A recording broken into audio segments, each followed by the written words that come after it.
Hello, and thank you for tuning in to Southeast Media Sunrise, dedicated to giving a voice to authors of all genres. I'm your host, Jodi Hockinson. Stress and our overloaded brains are two of the underlying causes creating conflict, tension, and drama in the workplace and in social interactions.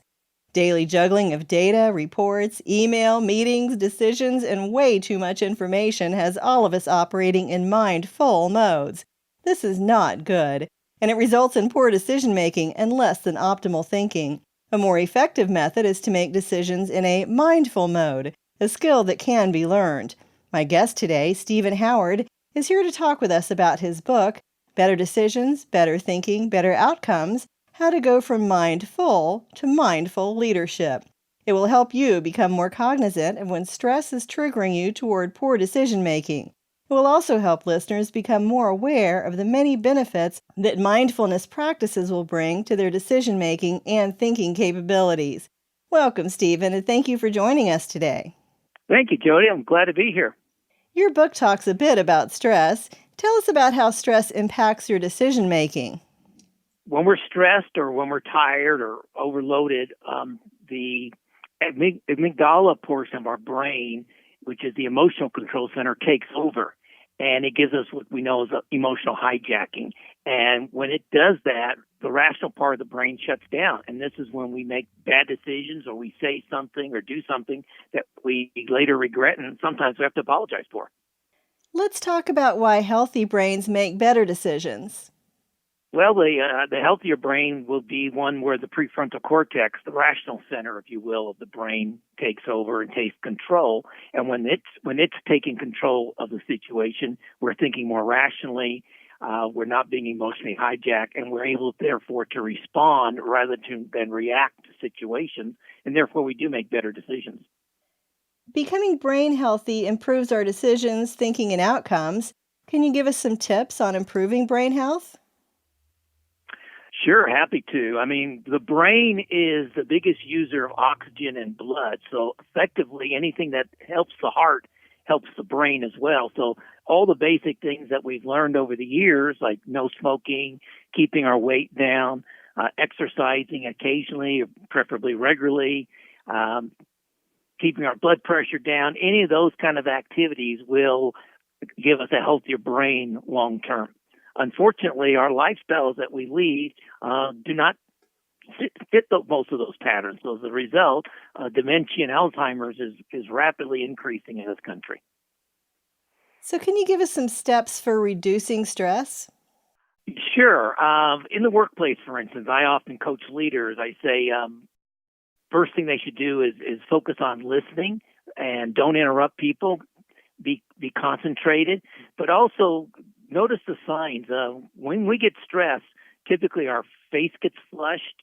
Sometimes our palms will get sweaty. Our respiration increases. We start breathing shallow. So one of the best things we can do is stop and breathe. And there's a technique called box breathing, which the U.S. Navy SEALs use, which basically says inhale for 5 seconds, hold it for 5 seconds, exhale for 5 seconds, then hold that exhale for 5, and then inhale again. And so if you do 4 or 5 cycles of that, it will automatically calm us down, and it'll help us reduce stress.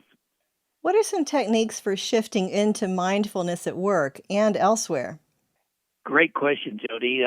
Part of it is just becoming present, becoming aware of your surroundings. I often tell people one of the best things they can do is at workplace, go outside and get some fresh air. Fresh air and sunshine are two of nature's best medicinal properties. So if you can walk outside, get some fresh air, just spend 4 or 5 minutes in the sun if it is warm outside. That's the first thing to do. The second thing to do is I tell people the reason our EMTs and our firefighters and our police are called first responders is that they are trained not to overreact to a situation. When they come onto a situation, they're trained to analyze it, evaluate it. Well, that's what we need to do. That's a mindfulness technique, basically. That's what we need to do in the workplace is don't overreact. We don't want to be first reactors. We want to be first responders, particularly if we're business leaders. Do people in their 30s and 40s need to start worrying about dementia, or is this something they can put off until their retirement years? Well, I thought we could put it off. When I was in my 30s and 40s, that was what I thought. But unfortunately, recent scientific research is showing otherwise. In fact, men, particularly men who pack on the most abdominal fat in their 40s, are the most likely to develop dementia later in their lives. All the things that we do in our 30s and 40s, sugar, soft drinks, diet sodas, not getting sufficient sleep, all those things that we're doing in our 30s and 40s will show up as either dementia or Alzheimer's in our 60s and 70s. So no, we can't wait. Everyone needs to start worrying about that right now. How did you become interested in this topic? Well, unfortunately, my dad suffered from some early stage Alzheimer's in his last few years, and I had been living overseas, and I came back to the United States to look after him. And I was just devastated. I mean, the emotional and financial cost of looking after a parent who's going through Alzheimer's or dementia, it's devastating, quite frankly. And so I started researching it, and I started researching how to take care of Dad, and then I started figuring out how to take care of myself. And that's where a lot of the statistics in the book about the relationship of excess weight, obesity, and how it impacts Alzheimer's and dementia really struck me. And I've changed my lifestyle in the last couple of years as I was researching the book, and I'm encouraging everyone else to do the same right now. So, your book talks a little bit about brain facts and brain myths. Can you give us a couple of examples?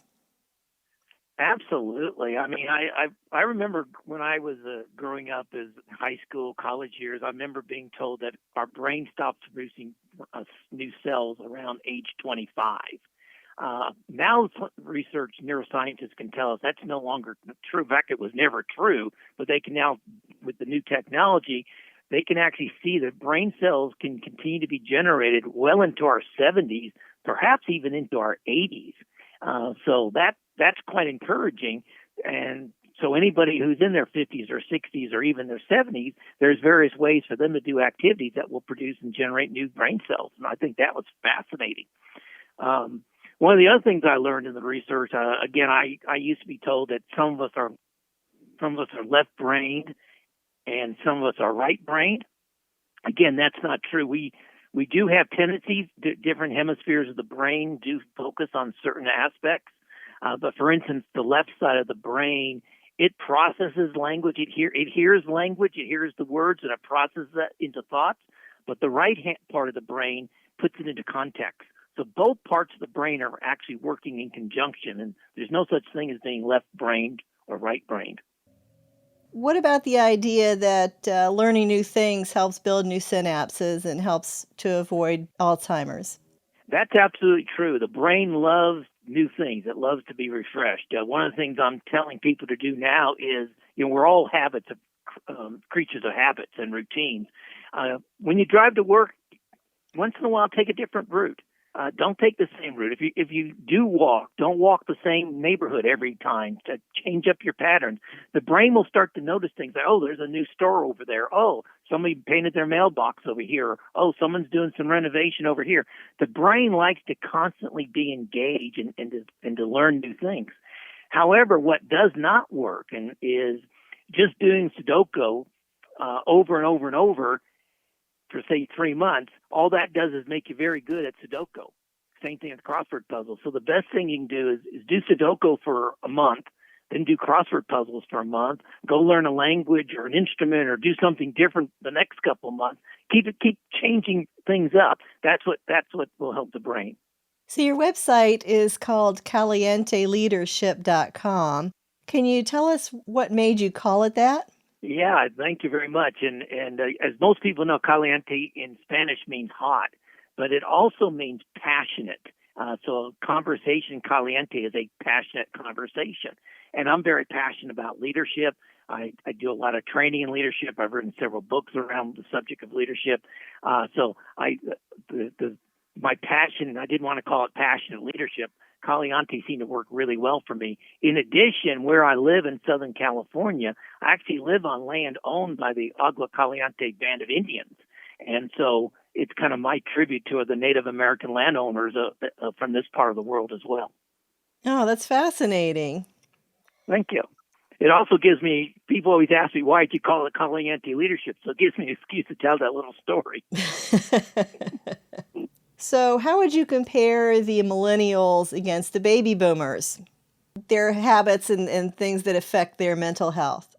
Well, the millennials particularly, which are not exactly what you asked about, but millennials particularly are setting themselves up for long-term disaster by multitasking. The brain cannot multitask. The brain, when you're doing two things, the brain goes back and forth. So if somebody's listening to this podcast right now and is also looking at their emails, the brain's fluctuating between those two, and they think they can multitask, but in fact, they're not doing either really well. They're going to miss part of what we're talking about, or they're going to misinterpret the email. But because the younger generation, particularly millennials, are constantly multitasking, they are training their brains not to focus. And the inability to focus is one of the early signs of dementia and Alzheimer's. So this is one reason that current projections call for like a 70% or actually a 67% increase in dementia, Alzheimer's, and stroke by 2030. And that's not just the millennials, but that's the two generations that preceded them. The baby boomers, not quite as much. The baby boomers, the mental health, and they're just now getting to retirement age, and we're seeing a lot of trends now with them is the lifestyle habit. It's the obesity. It's that excess, that beer gut that people have. It's that laziness not to go out and walk. And all you need is 20 minutes of exercise a day to keep the brain stimulated, keep the blood circulating. But that's the biggest risk for baby boomers right now, is that they're becoming too sedentary. Well, it looks like that's all the time we have for today. Anyone interested in purchasing this book can log in to semediapro.com or visit Amazon. This book is available on Kindle and in paperback. And you can also visit calienteleadership.com. That was Stephen Howard with his book, Better Decisions, Better Thinking, Better Outcomes, How to Go from Mindful to Mindful Leadership. Thanks again for joining us today, Stephen. Thank you very much, Jodi. And listeners, if you're interested in getting your book published, please visit us at semediapro.com and click on the book publishing link. This is Jodi Hockinson, host of Southeast Media Sunrise, Southeast Media Productions. Like us on Facebook at Southeast Media Productions, or visit our website at semediapro.com.